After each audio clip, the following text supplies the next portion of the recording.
wanting to kick in the NFL. Oh no, the marketability would be unbelievable. Absolutely, it's not even. No, it's no. not even, As kickers and punters, it could happen. They'd have to. Who's Nick Mangold's sister? Dude, Nick Mangold's sister could body half the linemen in the NFL. She's unbelievably strong. I think she holds she's an Olympic weightlifter. The weightlifting records at her high school or something like that.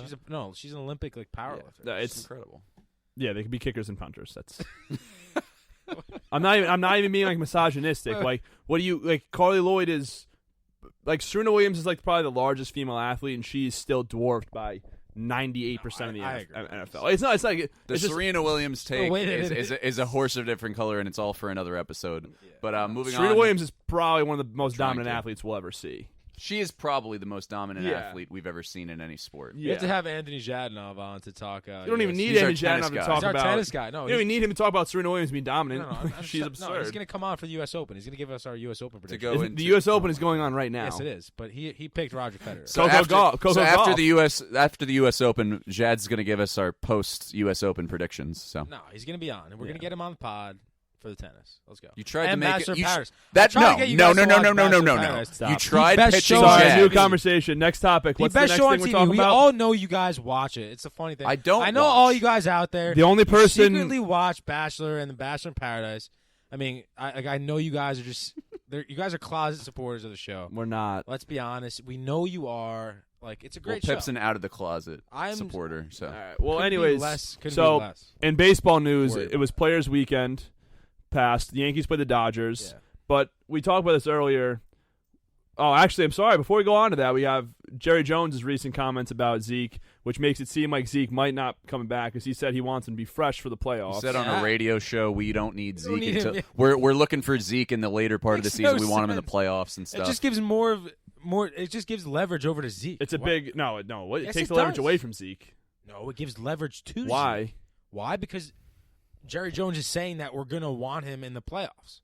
So, therefore, Zeke could but he just said I'm in no rush to get him, so it takes the leverage away from Zeke. Because a big part of Zeke's leverage is you're going to start the season without me? Good luck. Okay, but if the Cowboys start winning, then the leverage is on Zeke. But what if they don't start winning? We don't know how then Zeke's leverage Zeke loses his leverage. No, if they start losing, Zeke.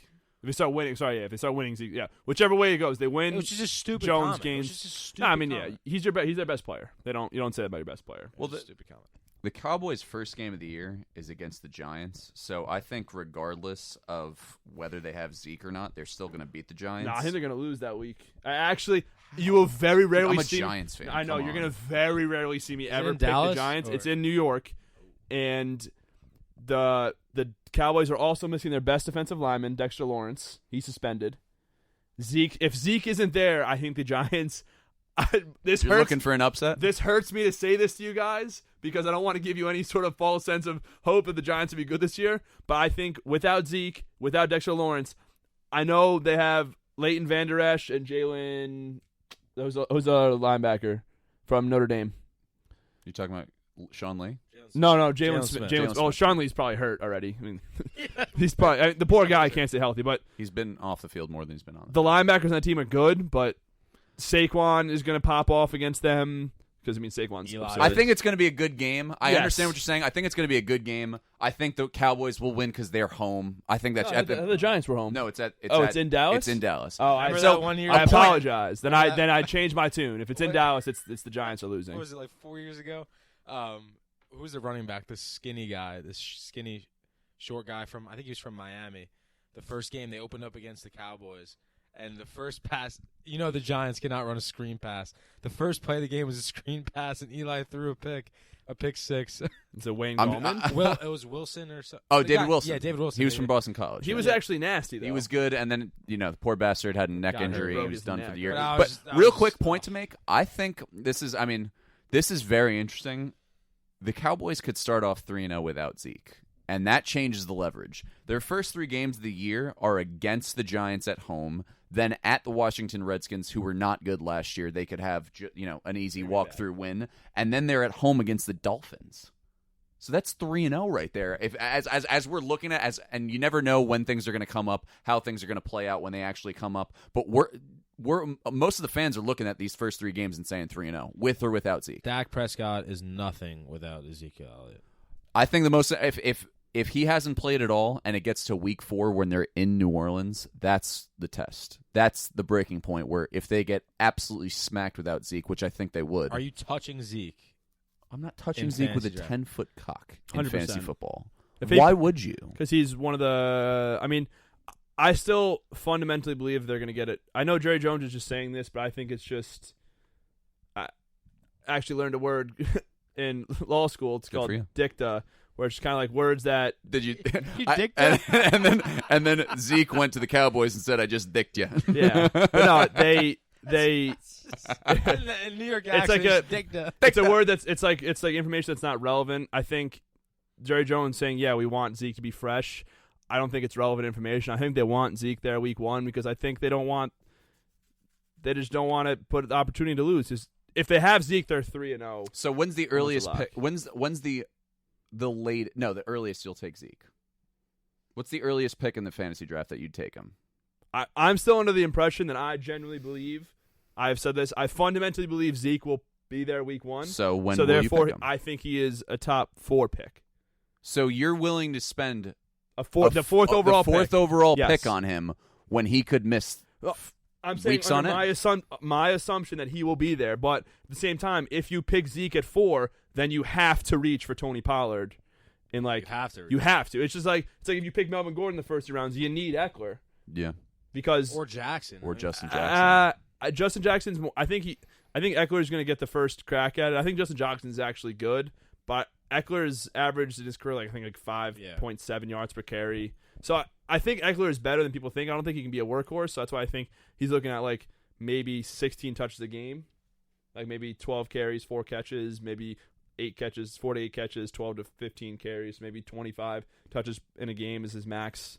But I just think the Cowboys need Zeke more than the Chargers need Melvin Gordon. Yeah, but I think starting off 3-0, I still think I don't see a flaw in Jerry Jones's plan so far because he's playing hardball and he hasn't signed him yet. Most NFL fans who follow the Cowboys and stuff, they thought that Zeke would have been signed by now, and he hasn't. So he's playing with his cards close to his chest. He's not giving in. And when you look at the beginning of their schedule, they can start off 3-0, and then they could possibly get into the position where they can get in the playoffs without him. They're saying, "Look, we're not fucking around. This is what our contract offer is. We're not moving. If you don't want to play football, go ahead and not play football." But it's very interesting to see if they're going to get into a playoff spot without him. You're talking about the Chargers. No, he's talking about the Cowboys. How about you pay attention? Wait to listen. I was reading stuff about Melvin Gordon.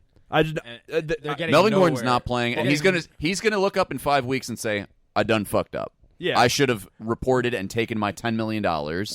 And I mean, this is a guy where just the eye test comes into play. He's not that much better than the average running back. He really isn't. He isn't. He hasn't had the greatest. He's got chicken legs.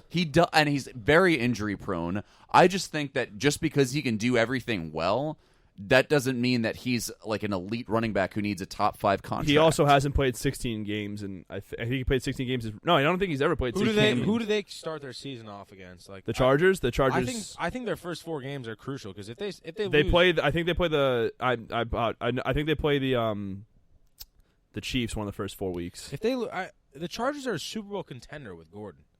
I'm pulling it up right now. I mean, I don't know. I just the think Chargers have the Gordon. Colts for week 1 at home. Then they have at Detroit. Then at home against the Texans. Then at Miami Dolphins. Oh, they have a decently. Looks like they don't play They don't play the Chiefs till week 11. I was wrong.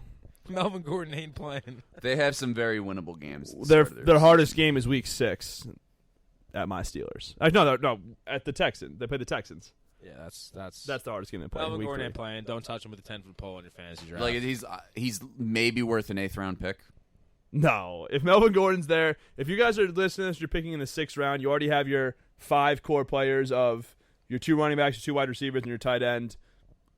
Dude, Might in as well the go. 6th round, you're getting your flex and you're getting your tight end, and you're talking about a guy who may not play a down this year. I'm not. He's going to play. He's going to play at least week 11. Where if your team's good enough, we said last year Le'Veon Bell's going to play week 2. He's going to play week 10. Le'Veon Bell was not under contract. Yeah, no, I understand the difference in the scenarios because of the franchise tag and stuff. No, but Melvin Gordon can figure out a way to show up and not play. Yes, he can fake an injury, but Melvin Gordon is required to show up week 11. And what I'm saying is that doesn't necessarily translate into It doesn't fantasy even mean value, they might not so even I'm play him. touching They might not even play him. That's the point. Yeah. I wouldn't take him. I'm sure in the next couple days we'll have a better idea of what he's going to do, but until then we don't know. Yes. So we have one DM this week, and it's from our guy Jacob Calvini, and he brought to us a good scenario that we have to talk about here. So he goes, everyone's in their prime. Team A. As most Calvini scenarios start off with. Everyone in their prime. Team A, Rob Gronkowski, Brett Gardner, Vince Carter versus Team B. Is this in a fight? No, just Julio Jones, Chipper Jones, and Karl Anthony Towns. Tug of war, who you got? Volleyball game, who you got? 4x400 relay, who you got? it was Brett Gardner. I thought it was different. I changed it to he said Niger Morgan. I mean, what the Niger Morgan that's actually valuable in the 400-meter dash. Niger Morgan's a jet. Niger, do you want Brett Gardner or Niger Morgan? Okay, Niger Morgan. First, all right, so what's the first? We got to hear it again. Team A, Rob Gronkowski, Niger Morgan, and Vince Carter. Okay. Team B, Julio Jones, Chipper Jones, and Karl Anthony Towns. Okay, and the first thing we're going tug of war. Tug of war is Team 2. Yeah, I don't even think Cat, Julio, and who's the third guy? Julio, Chipper, and Karl. Yeah, Julio, Chipper is because Niger Morgan's a liability. He's not a big dude. But he's an animal. The dude is an animal. Yeah, but okay, but it doesn't Gronk matter. on the other side, though. And look, we're not considering it. Gronk in his prime but is a horse of a different color. Vince Carter, too. And Vince Carter. Yeah. Vince Carter was a diesel dude. Was he? I thought, now he's like a stick figure. Yeah, I mean, we have a bad memory of Vince Carter. I have a great memory of Vince Carter. No, I'm saying like the last couple of years. Look has at been a nice bad. picture of Vince Carter in his prime. And their prime is a very important factor. I would have to see recent footage of Niger Morgan doing a tug of war battle. I gotta choose Team B. I mean, it's not even close. I don't think. Vince Carter's been around 220 for most of his NBA career. It's a big dude. Ryan, you ask Angelo what is the most important thing in life, and it is what his weight is. It's just in any scenario. In a tug of war, that's so relevant. But that's one of the scenarios. We're talking about volleyball. But we're talking about 40-meter dash. We're tug of war right now. I know. Trying to gain Who information. do you got? Tug of war, Ryan. Tug of war. I'm gonna go with Gronk's team. Really? You're on Team A? Yeah. Niger Morgan? Yeah. Oh, no way. Julio Jones, like. He's diesel. Shitting me? He's a big dude. Exactly. But I mean, Gronk? Dude, Gronk's the strongest dude in that whole thing. All right, Gronk playing weight was 260, and Cat's playing weight is 247. Okay, but Cat doesn't train like Morgan? Gronk. Gronk trains to knock people the fuck out. He's probably 180. Niger Morgan 185. Yeah, I mean, come on. 185. In his prime, though, he might not have been. I don't know. Facts. And then 215. Who wins in a volleyball game? The Julio Jones team. Yes, Julio. I don't know. No, Julio's the ringer of that. Rob definitely can play volleyball. Julio Jones is a 6'3" specimen of a human being. And he also has Cat on his team, right? Yeah, Cat's who's 7 feet tall. Gronk's 6'6" also. Cat's blocking every shot coming to his side. Way more athletic.